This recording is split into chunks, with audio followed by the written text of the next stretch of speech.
Parents disowned me 10 years ago when I came out as gay. My dad died 2 months ago, still no contact. Last week my mom called wanting to be a part of my life. Then came the truth, she's suffering from ALS, and after Dad died, there was no one to take care of her and her bills. She's demanding a part of inheritance my grandparents left me, claiming family comes first. AITA for laughing at my dying mom and telling her no. When I came out as gay at 20, my parents didn't react as I'd hoped. Instead of acceptance, I got a blunt, "leave now," and zero chance to talk things over. I'd always been an only child, and for years, I was the center of their universe. But the moment I said, "I'm gay," all that love vanished. Suddenly, I was out on the street with just my backpack and a couple of $100. My dad even slammed the door, saying, "Good luck with that lifestyle." For a while, things were rough. I couch surfed, took up multiple minimum wage jobs, and barely made rent, often unsure where my next meal would come from. I only heard from my parents once after they'd cut me off, a voicemail telling me my mom didn't want to hear from me again. But 2 months ago, my dad passed away from lung cancer. I found out from a distant cousin who messaged me after seeing my mother's Facebook post. She'd shared some heavily edited family portrait as a tribute, where I was nowhere in sight. That photo hurt. She'd scrubbed me out of my own family history. Since then, my life's changed a lot. I'm 30 now, in a stable relationship with my partner Noah, who's been my rock through everything. I've built a life of my own, worked my way up in a decent job, and managed to scrape together some security. The scars are still there, though. Then last week, I got an unexpected call from my mom. It took me a minute to even process her voice. It had been a decade. Her tone was cold at first, a bit like she was calling a distant relative rather than her own son. After some awkward chit-chat, she finally got to the point. She'd been diagnosed with ALS a year ago. She'd kept it a secret because she didn't want sympathy. But she's at the point now where she can't manage on her own and has no one left to help. In that same breath, she casually brought up the inheritance my grandparents left me years back, suggesting that I use it to help cover her care costs now. That was a gut punch. The grandparents who left me that money had loved me unconditionally. After my parents kicked me out, they'd wanted to help, but my dad refused to let them transfer any funds to me, saying he chose his path, let him lie in it. They were heartbroken, but told me there'd be something for me one day. That money was meant for my education, for giving me a shot at life after they'd passed. But by the time I was in a position to access it, I'd already learned how to survive on my own. Now, hearing her demand I use it for her care, I had to bite my tongue to keep from laughing. I asked her point blank, "Why now, after everything? You cut me out, erased me like I was a stranger." She went quiet for a second, then brushed it off with, "That was your father's doing." I wasn't convinced. Maybe he was the enforcer, but she never stepped up for me either. So now I'm left with this dilemma. Part of me feels obligated, like maybe this is my chance to make peace. But a bigger part feels like that inheritance is the one piece of family I have left, a last gift from the grandparents who loved me. Helping her now feels like another way of erasing myself, like I'm going back to being the son who stays silent and obedient. I told her I'd think about it, but deep down, I think I know my answer. My life is finally in my hands, and after all these years, I don't want to give up that last piece of love I was given. Especially not for someone who only remembers I exist when she needs something. I waited 6 years to divorce my cheating husband. Now I'll get $200,000, house and a car, AITA for planning my independence. The beginning of our marriage was amazing. We were happy and even had 2 beautiful babies together. But after our second child, everything went downhill. He cheated on me with someone close, my own cousin. And the apology he offered? Pathetic. All I got was a half-hearted sorry, followed by complaints about my body. At 4 months postpartum, I didn't need to hear that I was built like a refrigerator. I felt broken, but I was also trapped. So, I started thinking strategically. When I first met with a family lawyer, I quickly realized that leaving would ruin me financially. We barely had $25,000 between us, and dividing that wouldn't get me anywhere. We didn't own any property, I had no car, no job, and I was a stay-at-home mom. I applied for every job I could find, but nothing came through. Alimony and child support wouldn't cover half of what I needed to survive with 2 little ones. So I let him believe I'd forgiven him. I continued to play the role of a devoted wife, all while he kept making mistakes. The second time he cheated was with some random woman he met on a night out. That time, I snapped. Out of pure anger, I cheated on him too. Of course, he never found out. I was smart about it, unlike him. For years, I plotted my escape while building my independence in secret. I took advantage of everything he offered. When he paid for my trade school, I went all in. It was an expensive program, and he covered every penny. We moved, bought a house, and he started earning significantly more. I quietly built a career, secured my own income, and prepared to stand on my own feet. Now, I finally have a job I love, and my financial future looks solid. I haven't filed for divorce yet, and he has no clue about my plan. But I'm ready. After nearly 7 years, I can walk away with my share of around $200,000, the house, the car he paid off, and most importantly, my independence. I even took charge of my health, losing 66 pounds with his support for weight loss treatments. I had a breast reduction and lift, and I feel fantastic. For the first time in years, I'm genuinely excited for what's ahead. I know I look great, and I'm confident that when the time is right, I'll find love again. Edit. I can already hear people judging me for cheating back. But what did you expect? For me to stay faithful while he slept with other women? I wasn't about to go without intimacy for nearly a decade. My abusive father couldn't pay this month's rent, so I kicked him out of the house. He has nowhere else to go, but I don't care. AITA. I'm 28 and recently bought my own house. I moved out when I was 18. Not really by choice, but because my dad basically pushed me out. Our relationship has been rocky ever since, mostly due to his heavy drinking and smoking, which caused a lot of issues back then. A couple of months ago, he lost his house for not keeping up with his loan payments and called me, needing a place to stay temporarily until he could get back on his feet. I laid down a few ground rules: either pay rent, $400, or cover groceries, around $250 to $300, and absolutely no smoking in the house. He laughed and said, "I'm your father. I shouldn't have to pay." I didn't budge, so he reluctantly agreed to cover groceries. The moment he moved in, it was one issue after another. He leaves messes everywhere, doesn't clean up, smokes indoors despite the rule, and drinks like he's celebrating every night. The final straw was last week when he told me he couldn't buy groceries for the month. When I asked why, he claimed, "You eat a lot," but then admitted he spent all his cash on smokes and alcohol. I'd had enough of him treating my place like it was his and disrespecting all the boundaries I'd set, so I told him it was time for him to leave. Edit. I'm surprised at how much attention this post got. Thanks for all the support. Here are a few more details.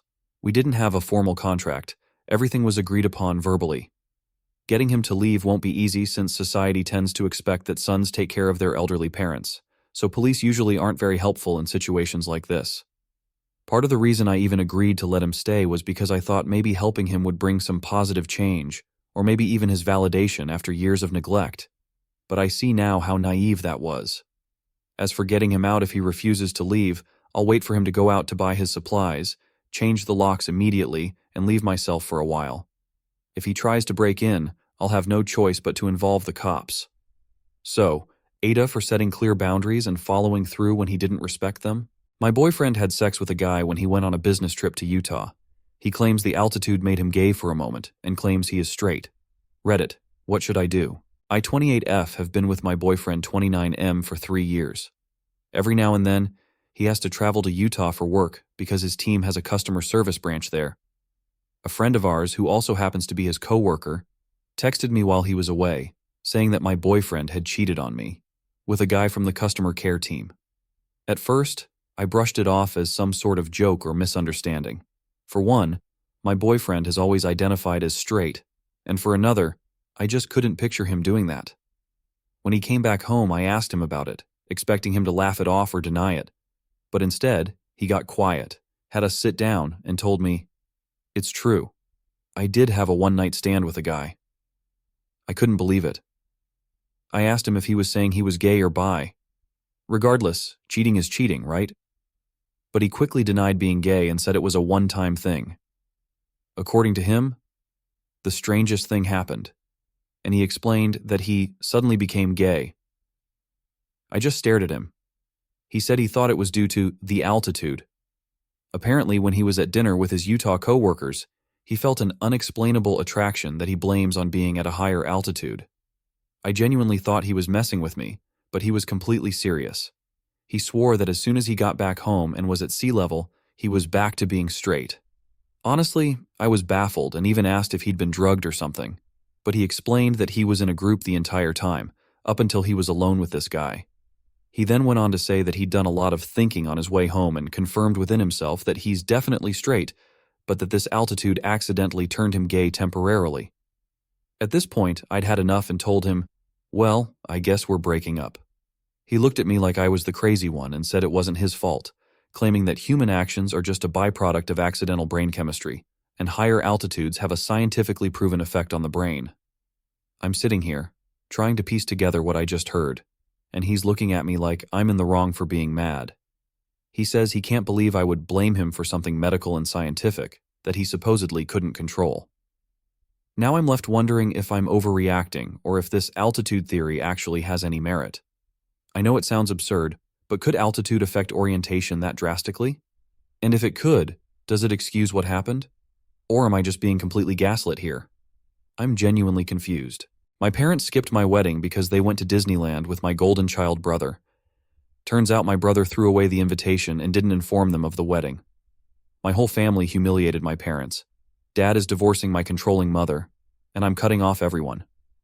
AITA, buckle up everyone. This is going to be quite the tale. So, I'm a 27-year-old woman, and my younger brother Mike is 21. He epitomizes the term man-child and is the ultimate mama's boy. Always whining, constantly expecting everyone to cater to his needs. In short, he's pretty insufferable. From the moment he arrived, my parents have treated him like he's made of gold. He's not special needs or anything like that. He just happened to be born. And somehow, my parents completely overlooked me. My mom, in particular, went from being a loving mother to one of those stereotypical boy moms that people mock online. My dad is supportive, but he's always been too timid to stand up to her or give me a chance to shine. The only one who stood up for me was my grandpa 76M, who consistently called out my parents for their nonsense and never liked Mike. I remind him of my late grandmother, and we share a deep bond, but he lives far away, so I can't see him as often as I'd like. Mike is fully aware of our mom's favoritism and relishes in throwing it in my face. Because of this and his overall behavior, we've always had a contentious relationship. He's spoiled, a brat, and frankly, a terrible human being. I can't count how many times I've gotten into trouble for things I did better than him, or for incidents he framed me for. His only real talent lies in his football skills, which earned him a scholarship to a prestigious out-of-state college. My parents didn't spend a dime on my education, claiming my fund had been drained to cover expenses after a fire. I later discovered that the money they were supposedly using was actually funneled to Mike for a car and a house. It was at a public university that I met Lucas. He was the first person I genuinely felt a connection with there. I made new friends, who are now my closest allies, and thanks to them and Lucas, who was my best friend for years before we became a couple, I finally managed to escape my parents' house. Now, both Lucas and I have established ourselves in our careers and enjoy decent salaries. Now let's get to the main issue. Lucas proposed to me a year ago.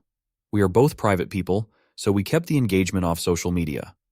When I finally told my parents, they dismissed it with a quick, "That's nice," which made me think they didn't even really pay attention. We decided we wanted a simple but beautiful ceremony and reception with our friends and family. Lucas encouraged me to invite my parents and Mike, but they never acknowledged the invitation. Every time I visited them and brought up my wedding, without explicitly calling it that, my mom would cut me off, diverting the conversation to Mike's achievements and escapades. I eventually lost my patience and interrupted my mom, claiming I was organizing an event that had a fixed date. She immediately told me they couldn't attend because Mike had a game that day, and they felt obligated to be there. Of course, this favoritism didn't shock me. They had previously skipped my ballet performances, shows, and both my high school and college graduations for Mike's activities. At that moment, I decided to be a bit petty. I told my parents it was no problem if they missed this event, deliberately leaving out the fact that it was my wedding, and didn't press the issue further. Fast forward to a few weeks ago. I got married. The day was nothing short of perfect. My family, Lucas's family and our friends all came together, and we had a fantastic time. My grandpa was thrilled to give me away, and everything fell into place beautifully. Several relatives asked me why my parents weren't there, and I honestly replied that they had chosen to attend Mike's game instead. Their reactions ranged from surprise to concern, and my grandpa was visibly upset for a while. But nothing out of the ordinary occurred. After the reception, Lucas and I jetted off for our honeymoon, disconnecting from our phones for the entire trip. Upon our return, we were greeted by a storm of messages. The moment I turned my phone on, I couldn't even unlock it before the notifications started flooding in. Most were from my mom and Mike. Mike hurled a barrage of nasty names and insults at me because, apparently, one of my paternal aunts had posted wedding photos on Facebook, accompanied by a thinly veiled jab at my parents for their absence. That post went viral within our family circle, publicly shaming my parents for their treatment of me. It also came to light that my grandpa had personally gone to confront my parents, unleashing a tirade that brought my father to tears. It seems that this confrontation was the tipping point for my dad, who was devastated over missing his only daughter's wedding and overwhelmed by his father's disappointment. As a result, he finally stood up to my mom and is now threatening divorce unless she makes amends with me. I suspect that's why my mom has bombarded me with messages, first insulting and threatening, then turning pitiful with pleas for forgiveness. Currently, I'm at home with my husband, contemplating how to handle the situation. Many of my relatives, even those I didn't invite to the wedding, have reached out to express their apologies for what I've endured, and to assert that they had no idea about the dynamics at home, which I can't fault them for, as they live far away with my grandpa. However, my mom's sisters and friends are belittling me for not directly informing my mom about the wedding, claiming she's inconsolable for having missed it. Personally, I think she's only saying that to save face, but I'm not entirely sure. The latest messages from my parents are filled with sorrow and regret for missing my wedding. My family is now divided. Most of them are standing by me, while my maternal aunts are criticizing me for hurting my mother's feelings, and my maternal grandparents insist that I should forgive my mom for the sake of atonement. Meanwhile, my best friends are advising me to ignore all of it. So, Reddit, AITA. Edit. Thank you all for the overwhelming support and feedback. I want to address some common questions here. I did inform my parents about my wedding.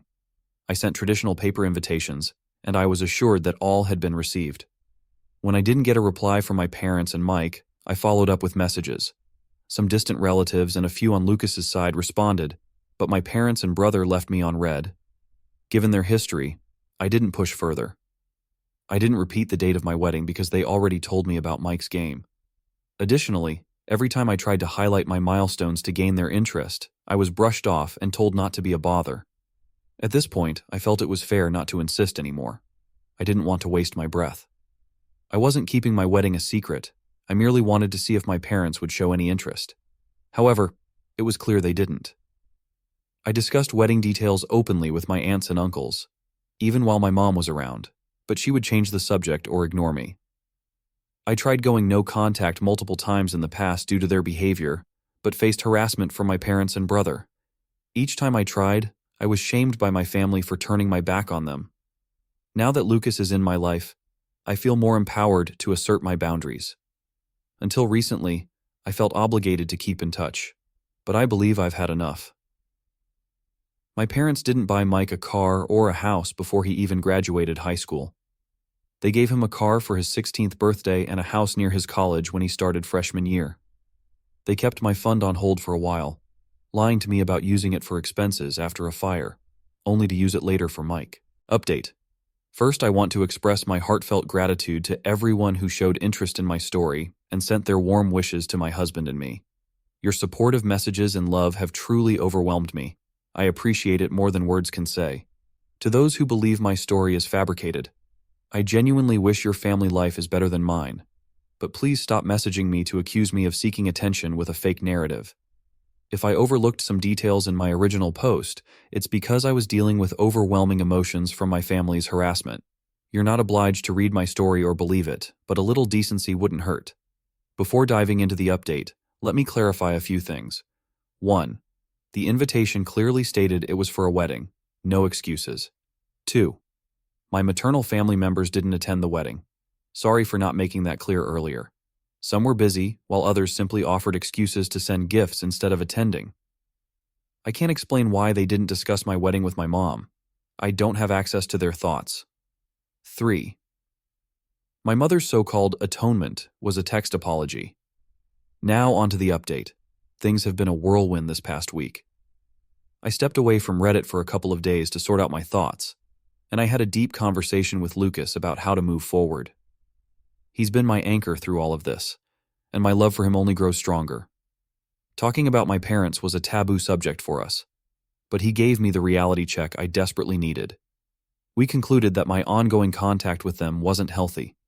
I realized that I hadn't gone fully no contact because I still craved their approval, even now. It's pathetic, I know. Being with my parents can feel like a drug. They can be loving and funny, but when they're not, it's devastating.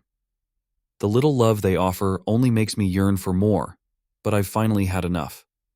I promised myself that change is necessary. I've decided to start therapy and fully cut off contact with anyone who has made this situation harder. After reflecting on my feelings for several days, I messaged my father, suggesting a meeting with him, my mom, and Mike at a neutral location. He quickly agreed, and we met at the park. My father's siblings accompanied us for damage control. He looked devastated, as though he had been crying, while my mother appeared angry and embarrassed. My brother seemed annoyed. I confronted them about how their behavior and favoritism towards my brother had hurt me. Their abusive treatment made it clear that I no longer wanted any contact after this meeting. My mother attempted to interrupt me multiple times, but my aunt, the one who posted on Facebook, shut her down every time. When I asked why they treated me this way, my father cried and apologized without offering any real answers. My mother seemed to be considering this for the first time, but ultimately, she bluntly stated that she simply disliked me. As for my brother, he reveled in making me miserable, treating it like a sport.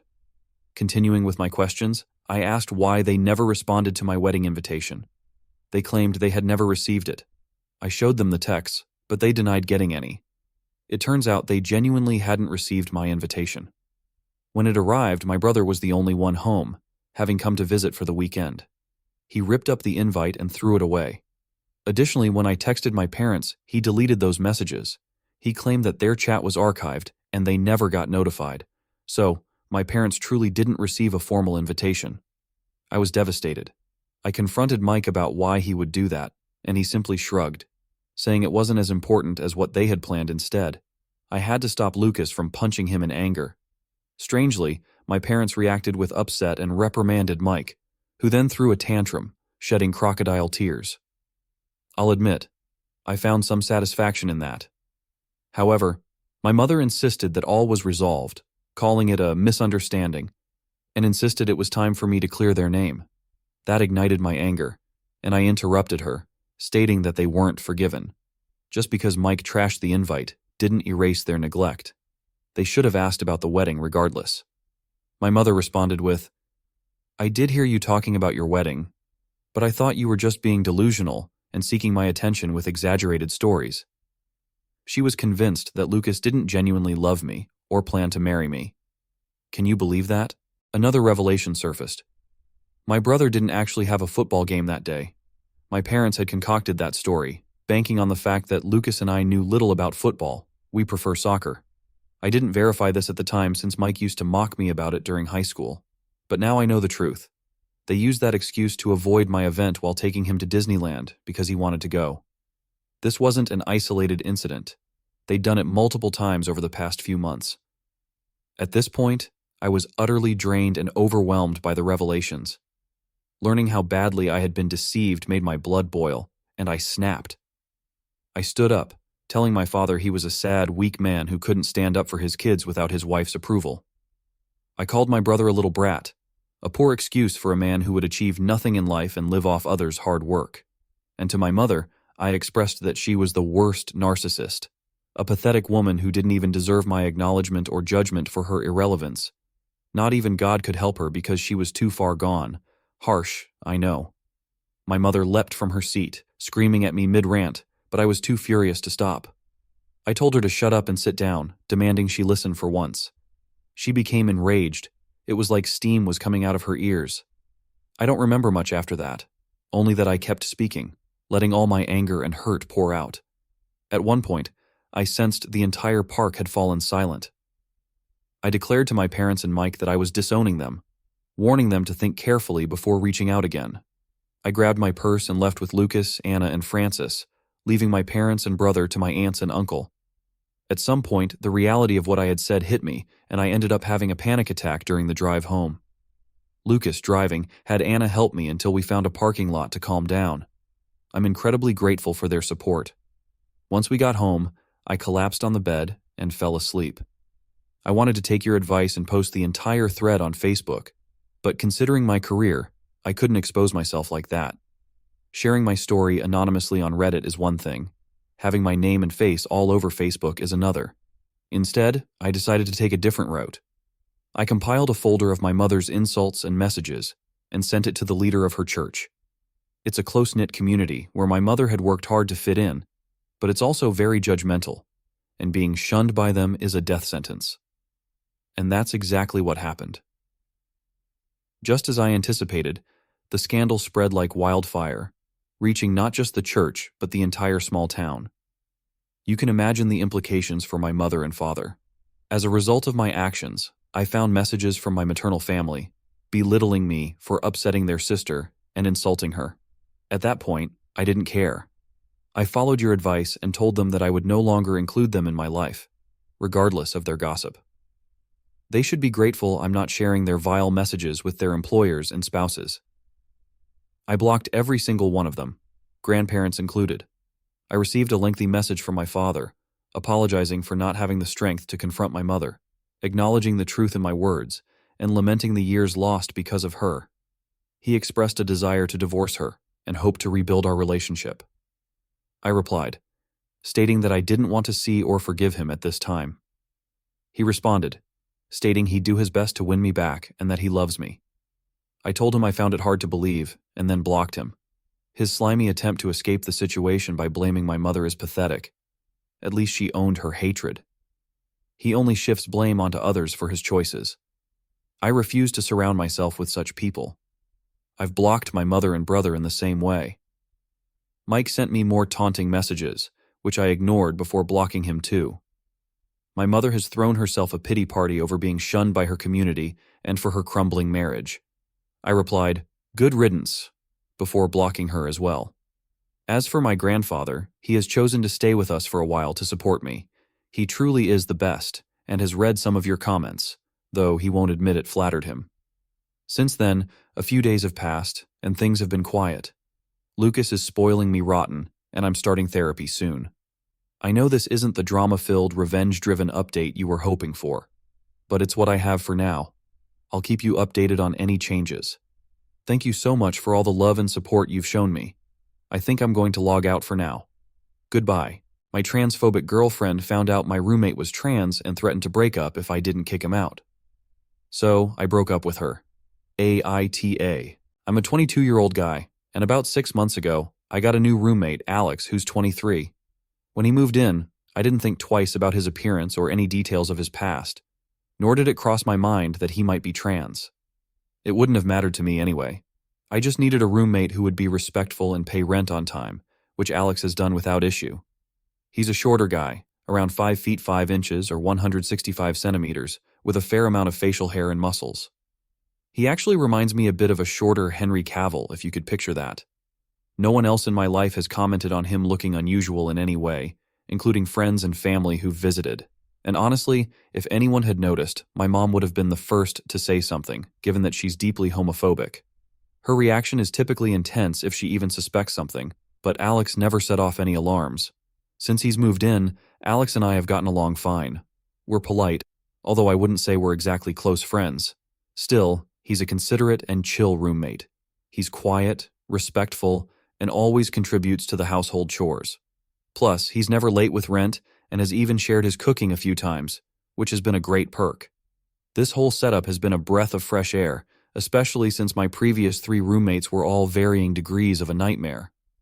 Between their drama and constant issues with payments, they put me through the ringer, so Alex's presence here is a relief.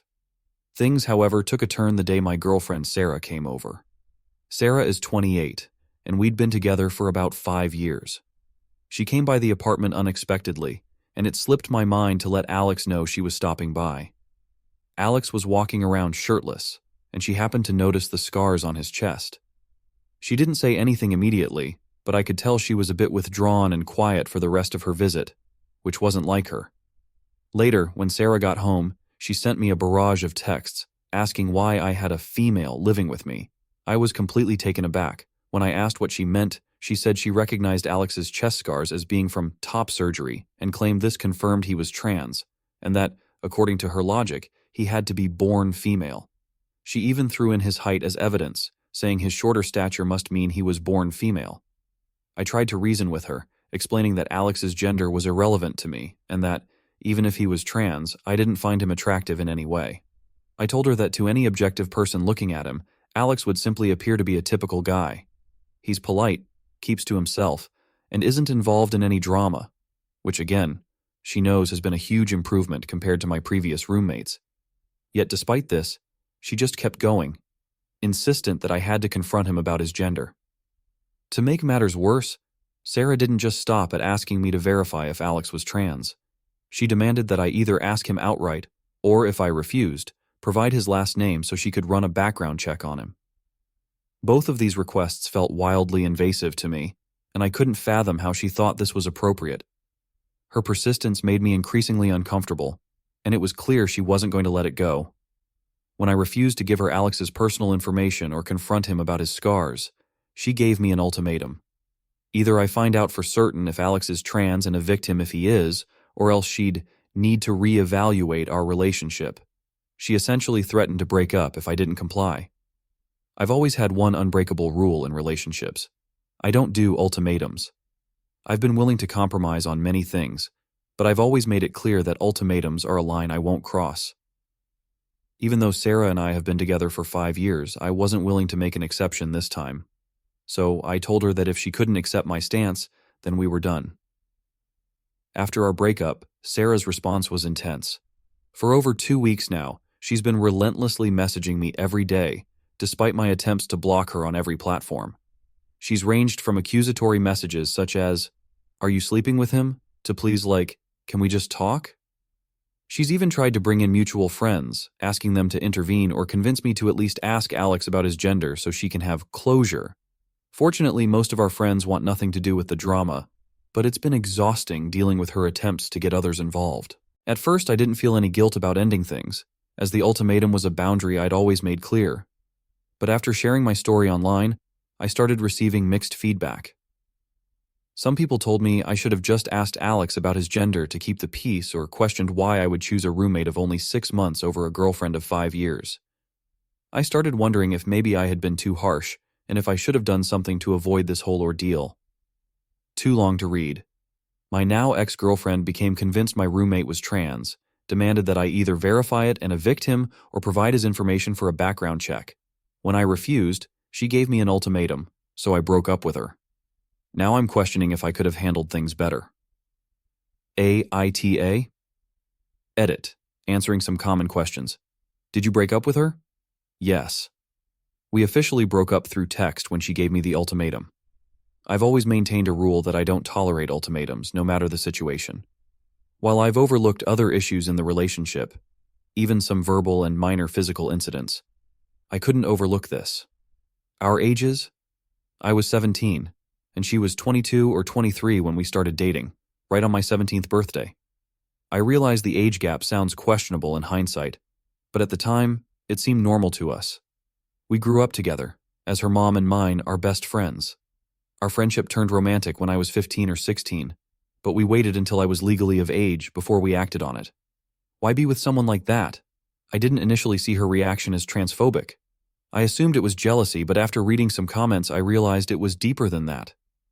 Growing up in the Bible Belt, I didn't even know much about trans issues until I was in my late teens. I believe that a person's gender identity is their business, not mine. Is Alex trans? I honestly didn't know. His scars could have been from any number of surgeries, and I never felt it was my place to ask. Still, I never thought to question his masculinity just because he's shorter than average. Is Alex safe? I've spoken with Alex about the situation and taken steps to ensure safety in our building. I changed my gate code, put Sarah on the do not allow list for my apartment, and let our landlord know to be cautious. I feel confident that he won't have to deal with any further fallout. Was there abuse in the relationship? Some people asked if I'd experienced abuse with Sarah. She's insulted me at times and occasionally slapped or shoved me, but it was never to the point of drawing blood. While some may see this as minor, I now recognize that it was problematic. Why use centimeters if you're American? I have a few friends from college who use the metric system, and over time, I've picked up the habit. It's stuck with me, especially since we're all in automotive engineering. The photo of scars? I mentioned scars to give context, but I would never post an actual photo of Alex. I simply found an image of gynecomastia scars online that looked similar to his and thought it might help with clarity. Why not ask Alex? Respect is a big reason. I wouldn't want to be asked about my own scars if I were in his position. Also, my mom has scars and hates when people ask about them, so I figured it was best not to intrude. Update. After much consideration, I decided to have an open conversation with Alex. I told him about the breakup and clarified that I didn't care about his gender. I also reassured him that I'd taken steps to ensure his safety. Alex was understanding and even asked if I was okay, showing how considerate he is. It turns out he's been seeing me as a close friend this whole time, which made me realize we have different definitions of close. Alex then shared that he is trans-masc, had top surgery at 19, and has been on hormones since 18. His openness made me feel more at ease, although it doesn't change anything about our dynamic. Alex has also given me resources for low-cost therapy options, as he's aware of how complicated this has been for me. I've realized through this process that I deserve better treatment and higher standards in my relationships, and I plan to work on myself moving forward. The landlord and I are on the same page about protecting Alex's privacy, and I feel confident in the steps we've taken to keep things safe for him here. My ex-wife is forcing me and my daughter to walk down the aisle with his attention-seeking stepdad. I agreed on the condition he pays 50-50 for the wedding. He refused. My daughter is disappointed and going to cut off contact with her mother and stepdad. My ex-wife is accusing me of breaking their family. AITA. So, my 56M daughter 25F is getting married next spring, and I've been looking forward to this day for years. We've always been close, and after her mother and I divorced when she was 12, she mostly lived with me. I've been in her life full time, so I thought I'd be the one to walk her down the aisle, something I'd always imagined. My ex-wife remarried about 5 years ago, and to be honest, I'm not a fan of her new husband. He's loud, craves attention, and tends to overshadow others. At family gatherings, he often tries to become the center of attention, even with my side of the family. For the sake of my daughter, I've tolerated it, but it's been tough. Fast forward to her wedding planning, and my daughter told me she'd like her stepdad to walk her halfway down the aisle with me. I was shocked. I told her that, as her actual father, it hurt to share this special moment with someone who's only been in her life for a short time. I've been there for every milestone, every late night, every tough moment, and to me, it feels unfair to share a moment I always believed would be ours. Adding to my frustration is the fact that I'm covering all wedding expenses to ensure she has the day of her dreams.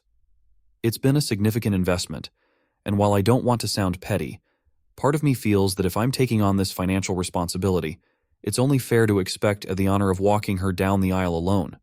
She got defensive, saying she wanted to include him because he's been supportive, but I explained that to me. This is a father-daughter tradition, a moment that reflects our bond. Now she's upset, and my ex-wife has joined in, calling me selfish and accusing me of making this about myself. It's turned into a full-blown issue, and in a moment of frustration, I told her that if she really wanted her stepdad to join, she could ask him to split the bills too. I admit that last comment was out of line, but I felt cornered. AITA for wanting to keep this moment just between my daughter and me, especially since I'm paying for everything. A side note, my daughter revealed that her mom and stepdad suggested he walk her down the aisle, which wasn't her original idea. I thought that detail was worth sharing, as some people might assume this was her decision alone. Update after talking with my daughter and family. I've been overwhelmed by the responses, and I'm grateful for the different perspectives. It made me feel less alone.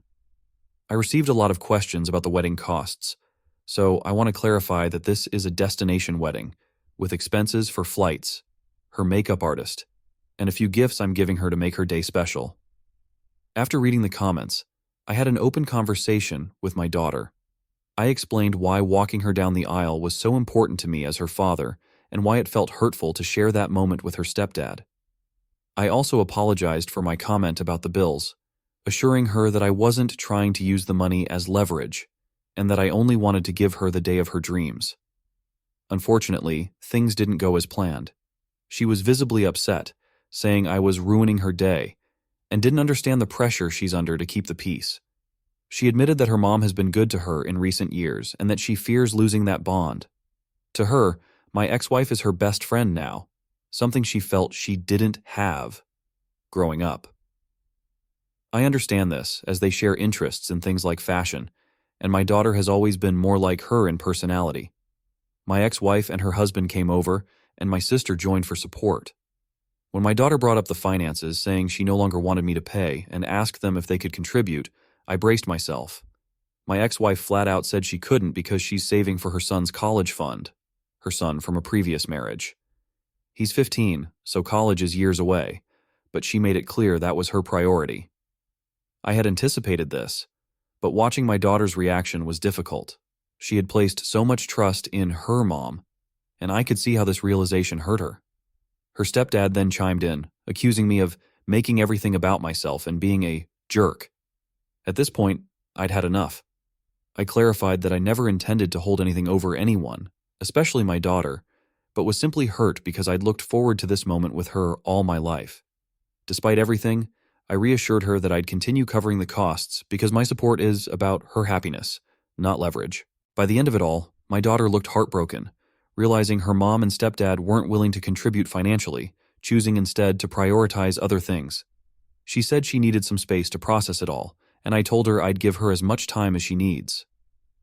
As for my ex-wife, she doubled down, blaming me for ruining everything, saying I'd driven a wedge between her and our daughter. She accused me of manipulating the situation to turn our daughter against her and her husband. While I'm relieved that my daughter now sees things more clearly, I wish she hadn't learned it this way. Right now, I'm just trying to be there for her in any way she needs. Lastly, I wanted to mention that my future son-in-law had actually suggested to my daughter that her mom and stepdad should pay for the wedding instead of me.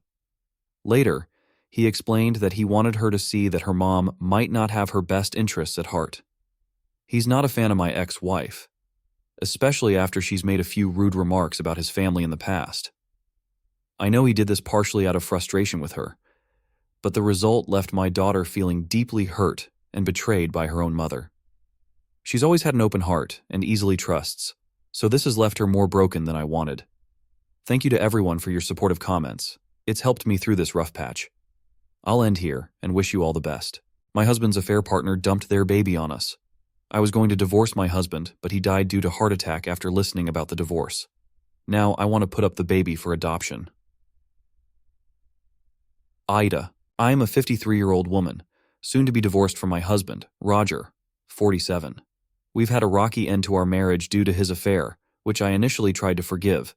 However, 4 months ago, he brought home the baby from that affair after his girlfriend, 22, showed up at his workplace, handed the child to him, and then, as far as he knows, left for Spain. I let him stay on the condition that I wouldn't have to take any responsibility for this child. I've already raised my own kids, and the last thing I wanted was to care for an infant. But about a month ago, Roger had a heart attack. He survived, but it's left him very weak and unable to care for himself, let alone a baby. Since he's bedridden, he hasn't been able to keep up with things like daycare, drop-offs, and pickups, so I've stepped in to help, but it's not a role I want. I've decided I'm done with this arrangement. I told Roger that I wanted a divorce, and contacted the baby's maternal grandparents, who I happened to know through friends, informing them they had until Friday to pick up the baby, or I'd contact Child Protective Services. They came, took the baby, but were upset, saying I was being cold to a child who had done nothing wrong. I don't view that child as my responsibility. My adult kids, however, think I should stay and care for their father, and Roger's family and some mutual friends are also upset with me. But I've offered my kids the chance to help, even to take on some of the baby care and support their father if they feel so strongly. Both declined, which I think is only fair since I've made it clear that I'm ready to leave this marriage. Financially, I'm fine. The house belongs to Roger, and our prenup states that my savings are mine, so I'll be moving out with enough security. At this point, I feel like I've done what I can. I don't feel I'm being unreasonable, but maybe seeing it written out and hearing from others will give me clarity. Update. I no longer need to go through with the divorce. Roger developed complications from his heart attack and has passed away. I have mixed feelings. He was the love of my life, but he also betrayed me deeply. The child's mother appears to be staying in Europe indefinitely, leaving her parents to take care of the baby. They reached out, asking me what I thought they should do, and I suggested adoption. Not that I would adopt him, but that they consider finding a new home for him. My children and the grandparents thought I was being heartless. I suggested that since the child is their blood relative, they could step in if they wanted, but neither of my children accepted this idea. As Roger's sole beneficiary, I expect that the baby will receive some support from the estate.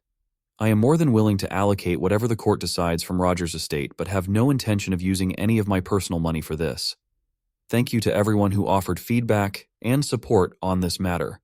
I believe this brings closure to the situation. My best friend of 20 years accused me of sleeping with his fiancée and demanded a paternity test for my child.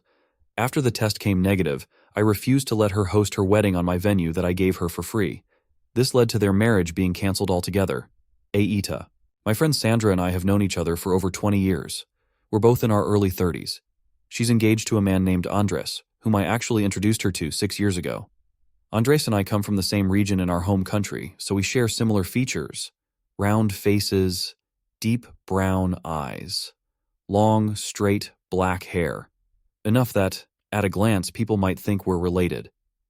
2 years ago, Andres proposed to Sandra, and since I own a lovely estate in our home country, I'd agreed to lend it to them for their wedding free of charge. The property has 10 rooms and is frequently rented out for events, so this was a generous offer. The only conditions were that they'd need to arrange their own catering and have guests strip their beds before they left. However, 3 months ago, Sandra started becoming distant. Then, about 2 weeks ago, she and Andres came over to our house for what turned out to be a shocking conversation. Sandra bluntly accused me of lying about my daughter's paternity and insisted that she believed Andres could be the father. My husband, Ian, and I were completely blindsided. Sandra's reasoning? My daughter apparently looks a lot like Andres.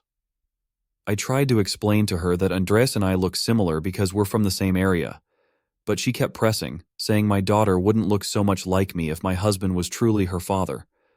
My husband lost his temper, calling her accusation ridiculous, but to try to clear the air, I agreed to take a paternity test, as long as they covered the costs.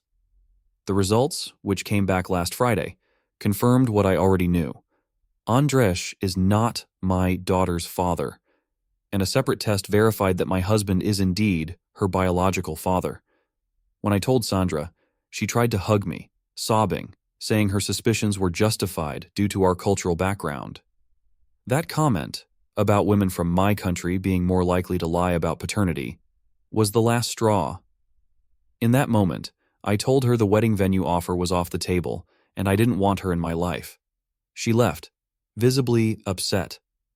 Since then, Sandra and her mother have been calling and texting, saying they can't find a new venue on such short notice. Sandra even called me in tears, accusing me of ruining her wedding. I still refused, feeling deeply hurt by her baseless accusations and insensitive remarks. Update. Sandra and Andres have broken up. She emailed me an apology and sent a small amount of money as some sort of peace offering. Thank you for reading, and I appreciate all the support and perspective. Follow the script. The order that cost our company $10 million and our hotshot MBA boss his job. Now no one will hire him. Buckle up, folks, because this one's a roller coaster. I work in customer support at a company that provides specialized software to major players in the healthcare industry. Our clients are high stakes, hospitals, clinics, and medical centers where system downtime has serious consequences. I've been with the company for 5 years, know the software inside and out, and can usually troubleshoot unusual problems quickly to get things back on track without a fuss. A few months back, A new supervisor named Alex joined us. Fresh from a corporate management program, he came in with big ideas about efficiency and productivity.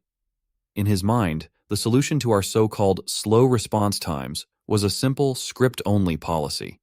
Every client interaction needed to be scripted to cut down on wasted time. Custom solutions? Nope. Additional steps? Not allowed. No thinking outside the box.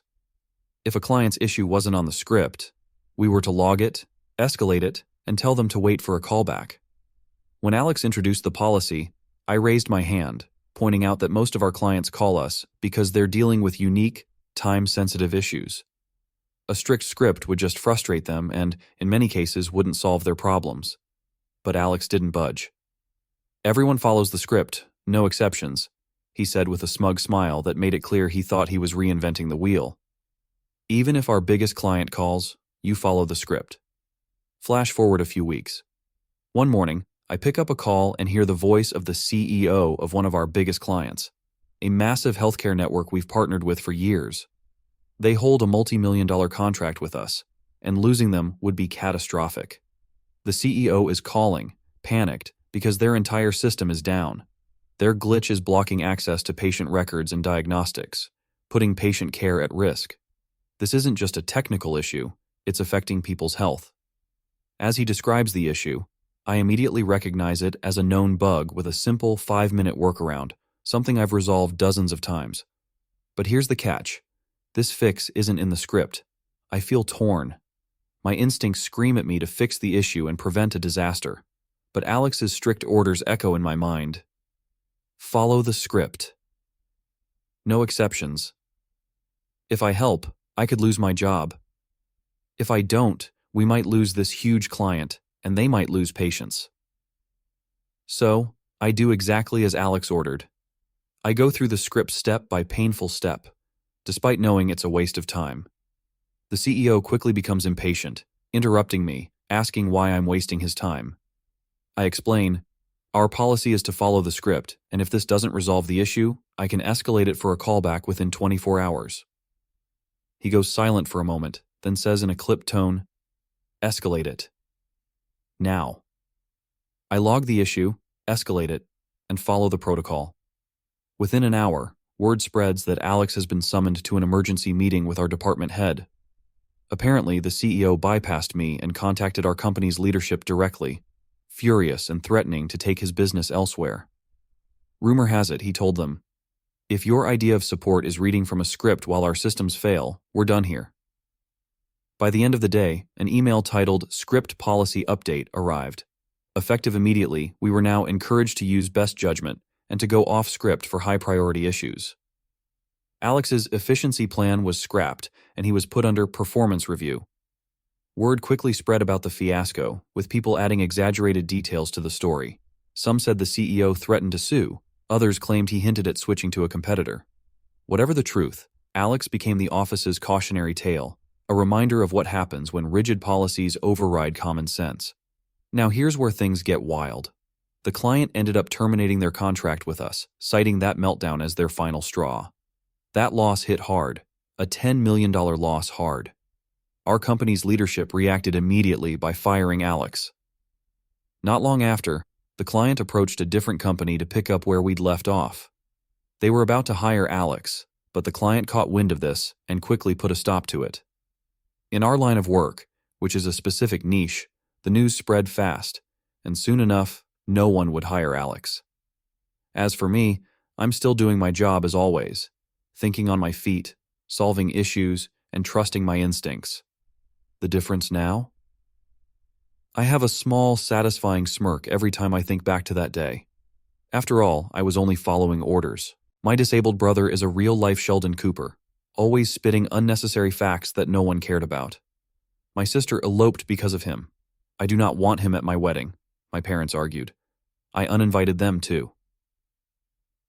AITA. I have an older brother, David, 41.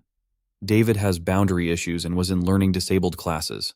My parents never let him live independently, so in his 40s, he still lives at home, has no job, no friends, and dominates every family gathering with fun facts. He doesn't notice no one is interested and will ramble on, disrupting conversations.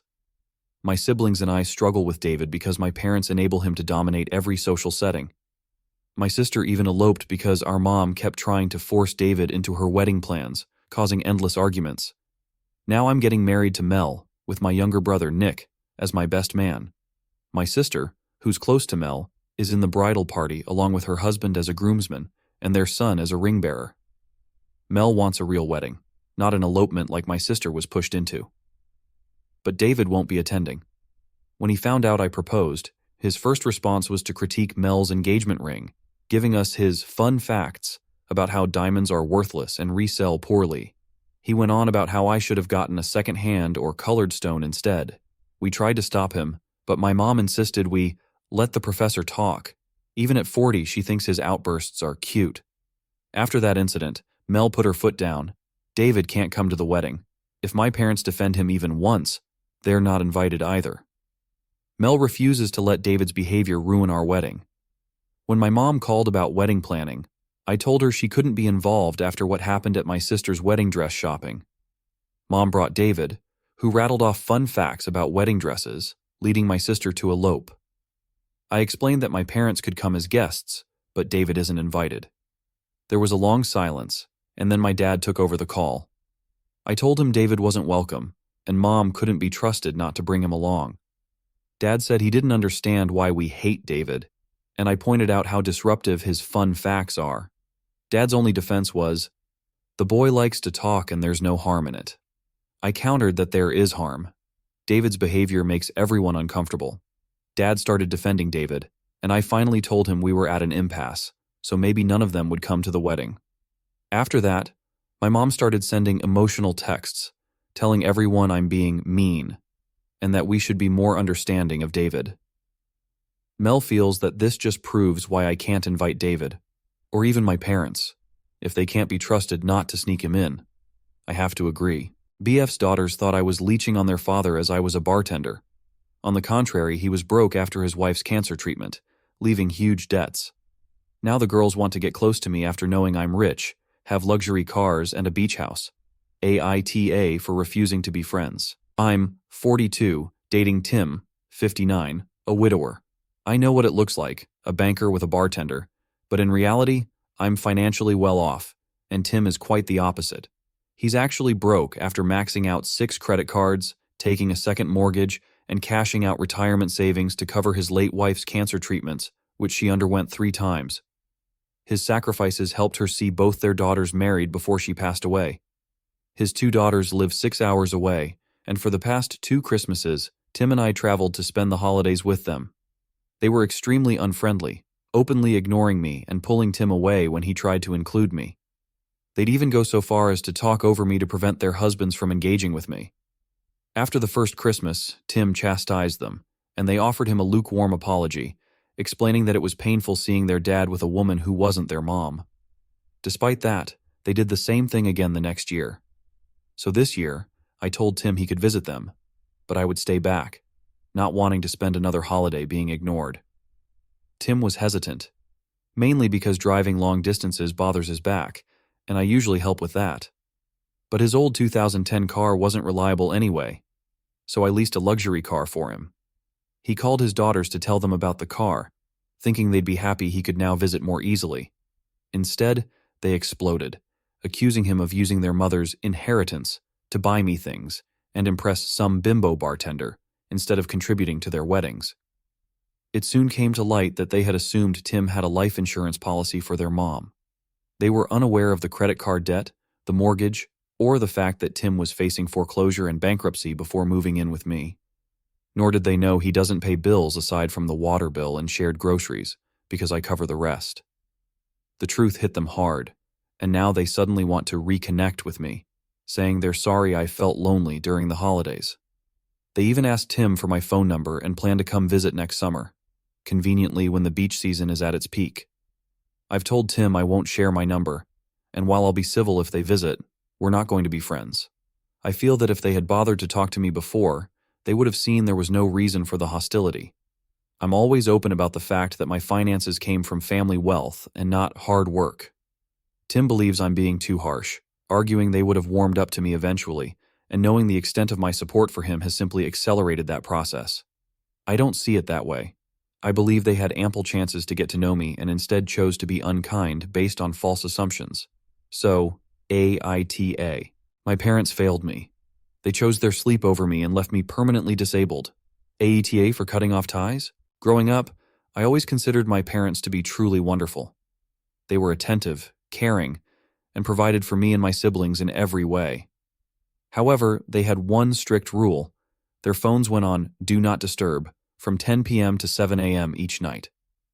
They explained it as a way to maintain their free time and uninterrupted sleep, which they believed was essential.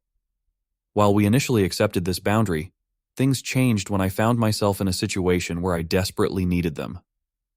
About 3 years ago, when I was 18, I started working a late shift as a server, often finishing around 1 a.m.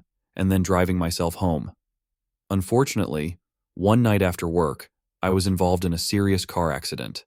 I sustained severe injuries that will never fully heal, and as a result, I now live with permanent disabilities. In that terrifying moment, lying in pain, all I wanted was to hear my parents' comforting voices. I called their phones, hoping against hope that just this once, they might answer despite the Do Not Disturb rule. But, as expected, my calls went straight to voicemail. My heart sank as I realized they wouldn't be there for me. Desperate, I reached out to other family members, hoping someone could contact my parents or come to the hospital to be with me. My grandparents responded immediately, driving through the night to be by my side, despite the hour. They even tried calling my parents, but they were unable to reach them either. My parents remained entirely out of reach until the following morning, when their phones finally switched off Do Not Disturb mode at 7 a.m. By the time my parents arrived at the hospital, I was already out of surgery and recovering. I had received the emotional support I needed from my grandparents, but I felt like my parents had failed me.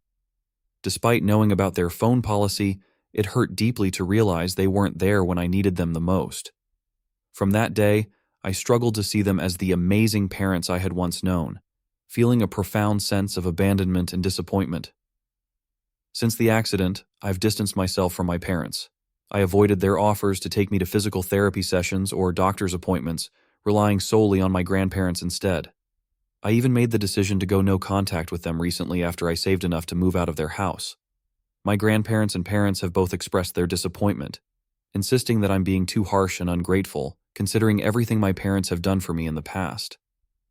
My parents have apologized repeatedly for not being there that night. They've told me they deeply regret their decision to use the Do Not Disturb mode and have since vowed to keep their phones accessible at all hours. I know from my siblings that my parents now answer calls from them at any time of night, even past 10 p.m. But despite their sincere apologies and changed behavior, I can't shake the hurt I felt that night. That single moment has overshadowed all the good memories I had of them, and I'm not sure if I can ever forgive them for making me feel so abandoned. While I hate disappointing my grandparents, who are saddened by my refusal to reconcile, I can't ignore the feelings of abandonment that linger from that night. The thought of moving on and forgiving them feels insurmountable, even though everyone around me seems to believe I'm overreacting. So here I am, questioning my stance and wondering if I'm being unreasonable. AITA, edit. I'm honestly overwhelmed by how much attention this post has received, and I wanted to clarify a few things based on questions some of you raised. Many of you asked why my grandparents didn't simply go to my parents' house and wake them up in person. They felt they needed to stay at the hospital with me, given my serious condition and the fact that my parents couldn't be reached for 6 hours. They believed their priority was to be present with me during those crucial hours. To clarify the severity of my injuries, I was in a critical enough condition that I kept drifting in and out of consciousness. I wasn't able to make medical decisions for myself, so my grandparents were the ones speaking to the medical staff and advocating on my behalf. Without them, I would have been alone and unable to communicate with the doctors effectively. Others wondered why I didn't just call my siblings, or why no one else in the family tried to involve them. The truth is, my siblings were simply too young to help. I am the oldest of 4, with an 8-year gap between me and my nearest sibling, who was 10 years old at the time. My other siblings were only 5 years old and 11 months old, respectively. It would have been too much for a 10-year-old to handle, not to mention how traumatizing it might have been for them to learn that their older sibling was critically injured in a hospital. I hope this additional context provides some clarity. Thank you for all your insights. Don't you hate when your girlfriend is always late and snaps at you for rushing her? I took sweet revenge, booked tickets for her favorite artist, and let her waste time doing makeup and taking photos while I laughed inside. When we reached, her favorite artist's performance was already over. She cried throughout the event. AITA. My wife, 32F, and I, 31M, have been together for 5 years, and I'm beyond frustrated with her chronic lateness. It's become an exhausting routine, one she never seems to take seriously. She's often late because she spends ages taking photos. She's a budding content creator with a decent Instagram following, so nearly every outing becomes a mini photo shoot. At this point, I've stopped even trying to take pictures for her because of how tiring it's become. To get to events on time, I've resorted to telling her they start 45 minutes earlier than they actually do. She's never realized this trick because she's so caught up in her routine. But no matter how many conversations we've had about this, nothing has changed, and I'm the one constantly stressed, staying on top of our schedules. This month alone, we've been late to 2 major events, and I'm reaching my breaking point. So, a week ago, I told her that I wouldn't be giving her a fake time buffer anymore. I expected her to be an adult, plan accordingly, and be responsible. Last weekend was her birthday, and I got tickets to an event she'd been excited about. Several artists were performing, and her favorite act was first. I didn't give her the extra 40-minute cushion as I normally would, thinking she'd remember our talk and take it to heart. But as usual, she fell into her influencer routine, setting up lights, decorating, dressing up, and spending over an hour on photos. Knowing her favorite artist would be on stage while she was still at home, I felt a strange irony in just letting it happen, exhausted from always being the one to manage our time. When we finally arrived, she realized we'd missed the first act. She was crushed, started crying, and confronted me, asking why I'd let this happen on her birthday of all days. She accused me of getting a kick out of it, and asked why I couldn't set my ego aside just once. I told her this was on her. I'd told her I wasn't going to rush her anymore, and she should have taken it seriously. She was heartbroken, saying that her main reason for going was to see that artist, who we'd missed. She cried off and on throughout the rest of the event, and the car ride home was painfully quiet. When we got back, she texted me, saying I wasn't welcome in the bedroom that night. Ignoring her message, I went in while she was changing, and she gave me a look that could kill. I told her calmly that her not welcome statement was irrelevant, as it's my room too. If she felt uncomfortable, she could take the couch. She ended up leaving to stay with her mom. Now, I'm wondering if I really handled it right and if I've taken things too far. So, AITAH. My son died in a car accident, and during the funeral, my ex had the audacity to demand my dead son's savings for her stepson. I told her no. I'll go to Belgium and drink beer with the money, just like I promised my son. AITA. My son was incredibly smart. Smarter than me, honestly. Sometimes I even joked about needing a paternity test because he was so damn intelligent. After his mom and I divorced when he was around 12, she remarried when he was 14, and I remarried when he was 16. I'd set up an RESP for him. It's an education savings plan here in Canada. As long as he went to post-secondary, he could use the money for whatever he wanted. I always told him, jokingly, that if he chose not to go to university, I'd take the money and head to Belgium to buy beer from the monks there, the kind where they only let you buy one case. He always played along, knew it was just a joke, and he'd never let me rile him up over it. When he got accepted to McGill, it was the proudest moment of my life. We even went out for a beer to celebrate, and I mourned my missed Europe trip. Then, tragically, he was struck and killed by a drunk driver in March. It's been a struggle for everyone. My ex and I are both dealing with it in our own ways, and my wife has been my absolute rock through this whole thing. While I was handling the funeral and everything else, my ex came to me and brought up his RESP. Since he'd gotten a scholarship, he was only planning to use the money for living expenses and an emergency fund. She asked what I was planning to do with it. I told her I was going to stick to what I'd always joked about: go to Europe to drink beer. She then asked if I'd consider giving it to her stepson instead. I thought it over and said no. Her husband is a decent guy, but he made it clear he wasn't going to take on any extra expenses for my son beyond basics like food and shelter. So, I told her I wouldn't be giving the money to her stepson and was going to drink beer in my son's honor instead. She says I'm being wasteful and irresponsible, and yeah, maybe I am. I'll have to return the government's portion of the RESP, but honestly, I don't care. My ex thinks I'm being foolish, wasting money meant for our son. But I don't care. My son would have laughed his ass off if he knew I actually went through with it.